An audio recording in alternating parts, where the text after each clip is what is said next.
Bien, para entender la desestabilización de las emulsiones vamos a ver qué tipo de interacciones puede haber.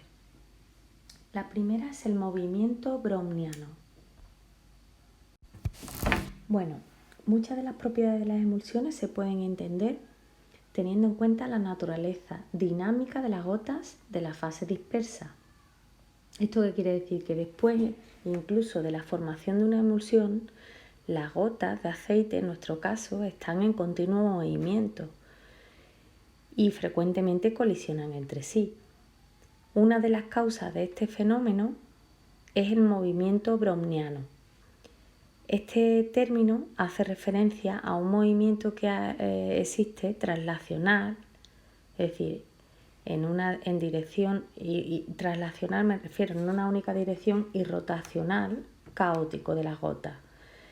Y ese movimiento es inherente a las partículas y está motivado por la agitación térmica, pudiendo originar choques entre estas, ¿vale? Entonces, ese movimiento particular de las gotas de aceite, que es caótico y sin ningún tipo de orden, que se llama movimiento browniano, puede ser la consecuencia de que se pueda desestabilizar una emulsión por los propios choques que puedan existir debido a este movimiento browniano. Otro tipo de interacción son las fuerzas gravitacionales, ¿vale? Entonces, en general las gotas de una emulsión tienen diferente densidad que el líquido que las rodea. Y por lo tanto, debido a esta diferencia de densidad, existirá una fuerza gravitacional neta que actuará sobre ellas.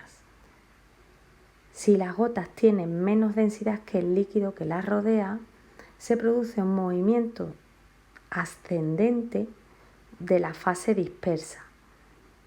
¿Y qué ocurre? Que se genera un gradiente de concentración de esta fase a lo largo de la muestra, lo que desencadena, por así decirlo, la ruptura de la emulsión mediante un proceso de desestabilización que se conoce como cremado. Si por el contrario tienen una densidad mayor que el fluido que la rodea, pues entonces se produce un movimiento descendente de las gotas, es decir, se van al fondo, conllevando la ruptura de la emulsión mediante un proceso que se llama sedimentación. Entonces, como podéis ver en el dibujo, ese sería el proceso de cremado en el que las gotas de aceite suben en movimiento ascendente debido a que la densidad de la gota es menor a la densidad del líquido que la rodea. Y en el caso de la sedimentación, la densidad de la gota es mayor que la densidad del líquido que la rodea, por lo tanto, terminan sedimentando en el fondo de la emulsión.